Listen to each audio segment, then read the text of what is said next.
देश के महान सपूत लोकमान्य बाल गंगाधर तिलक जी की आज पुण्यतिथि है। सर्वप्रथम मैं उनकी पावन स्मृति एवं राष्ट्र निर्माण के उनके अतुलनीय योगदान को विनम्रता से वंदन अर्पित करती हूँ। साथ ही आज साहित्य रत्न एवं लोकशाहीर अन्नाभाऊ साठे जी की जयंती भी है। इस अवसर पर मैं उनको कोटि कोटि नमन अर्पित करती हूँ। लोकमान्य तिलक राष्ट्रीय पुरस्कार 2026 वितरण के इस प्रोग्राम में मंच पर उपस्थित भारत के लोकप्रिय एवं सहकारिता मंत्री आदरणीय अमित भाई शाह साहब, भारत के महान सपूत आज के लोकमान्य तिलक राष्ट्रीय पुरस्कार से सम्मानित तथा भारत के राष्ट्रीय सुरक्षा सलाहकार आदरणीय श्री अजीत डोभाल साहब, महाराष्ट्र के लोकप्रिय मुख्यमंत्री आदरणीय देवेंद्र जी फडणवीस साहब, केंद्रीय राज्य मंत्री माननीय जी मुरलीधर मोहोळ जी, महाराष्ट्र के उप मुख्यमंत्री माननीय श्री एकनाथ शिंदे जी, मंत्रिमंडल के हमारे सहयोगी माननीय श्री चंद्रकांत जी पाटिल, माननीय उदयजी सामंत, माननीय माधुरी जी मिसाळ, भारतीय जनता पार्टी के प्रांताध्यक्ष आमदार रविंद्र जी चव्हाण सर, लोकमान्य तिलक स्मारक ट्रस्ट के अध्यक्ष माननीय रोहित जी तिलक, ट्रस्ट की उपाध्यक्ष डॉक्टर पनीत तिलक, डॉक्टर गीताली तिलक, ट्रस्ट के सभी सम्मानीय व्यासपीठगण, पुणे की महापौर, सभी माननीय सांसदगण एवं विधायकगण, उपस्थित सभी माननीय जनप्रतिनिधिगण, सभी सम्मानीय पत्रकार बंधु एवं मीडिया के प्रतिनिधिगण तथा यहाँ बड़ी संख्या में उपस्थित मेरे सभी भाई और बहनों, आज का एक समारोह केवल एक पुरस्कार वितरण कार्यक्रम नहीं, बल्कि राष्ट्रभक्ति, साहस, दूरदर्शिता और कर्तव्यनिष्ठ का अभिनंदन करने वाला एक ऐतिहासिक अवसर है। लोकमान्य बाल गंगाधर तिलक के नाम पर दिया जाने वाला यह प्रतिष्ठित सम्मान आज ऐसे व्यक्तित्व को प्रदान किया जा रहा है जिन्होंने अपना संपूर्ण जीवन राष्ट्र की सुरक्षा और सेवा के लिए समर्पित किया।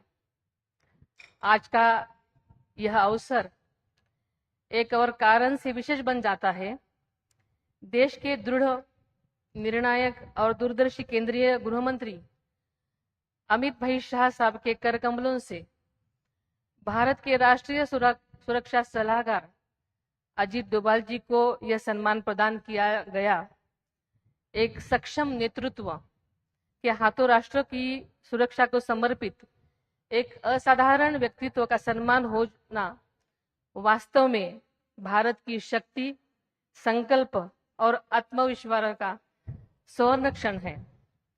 देश के लोकप्रिय प्रधानमंत्री आदरणीय नरेंद्र मोदी जी के दूरदर्शी और सक्षम नेतृत्व में भारत में विश्व मंच पर अपनी एक विशिष्ट पहचान स्थापित की है। आर्थिक विकास, आधारभूत संरचना, प्रौद्योगिकी की रक्षा, विदेश नीति और राष्ट्रीय सुरक्षा जैसे प्रत्येक क्षेत्र में भारत की नई ऊंचाई को छू रहा है।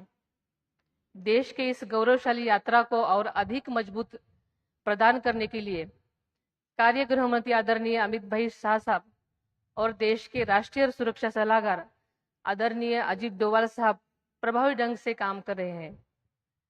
आंतरिक सुरक्षा को दृढ़ करना, आतंकवाद के विरुद्ध कठोर कार्रवाई और सीमाओं की सुरक्षा तथा राष्ट्रहित को सर्वोच्च प्राथमिकता देना, इस सभी क्षेत्रों में उनके योगदान ने भारत को एक अधिक सुरक्षित, सशक्त राष्ट्र के रूप में स्थापित करने में महत्वपूर्ण भूमिका निभाई है।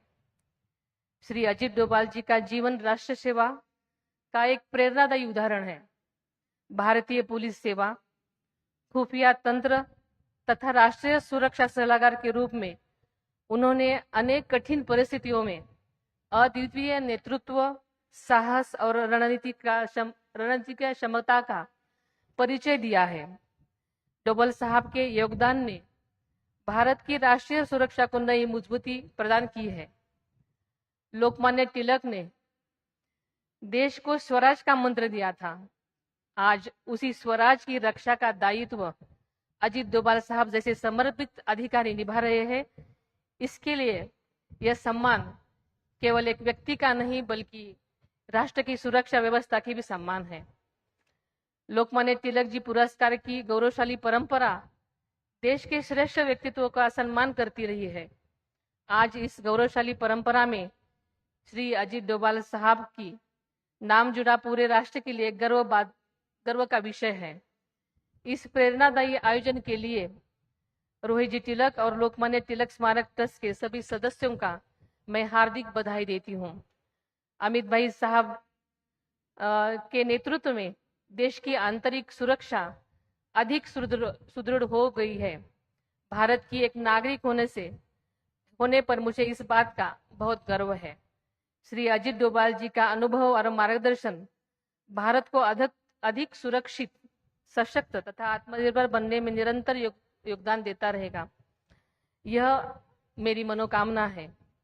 श्री अजीत डोभाल जी को इस प्रतिष्ठित सम्मान के लिए फिर एक बार हार्दिक बधाई देती हूँ।